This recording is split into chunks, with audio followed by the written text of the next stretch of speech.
महात्मा ज्योतिराव फुले आलोचना विधानम डॉक्टर बाबासाहेब अंबेडकर आलोचना विधानम डॉक्टर बाबासाहेब अंबेडकर आलोचना विधानम मान्यवर कांशीराम गारी पని మనము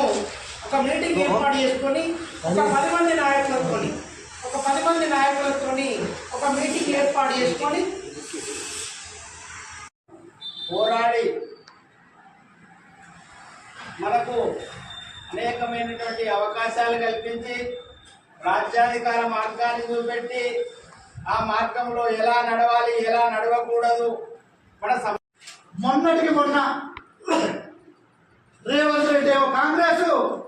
ఎన్టీఆర్ ఏమో టీడీపీ. కానీ కాంగ్రెస్ ప్రభుత్వంలో పనిచేసి కాంగ్రెస్ ముఖ్యమంత్రిగా ఉండి గౌరవనీయులు స్వర్గీయులు ఎన్టీ రామారావు స్టాచ్యూని కూడా తెలంగాణ నడిగొడ్డులో పెట్టిందంటే మన తెలంగాణ రాష్ట్రం ఏ పరిస్థితిలో ఉందని చెప్పి కూడా మీ అందరికీ గుర్తు చేస్తున్నాను. ఆ తర్వాత మొన్నటికి మొన్న కూడా ఒక నాగేశ్వరరావు అనే ప్రొఫెసర్ ఈ రోజున ఆయన ఒక పవన్ కళ్యాణ్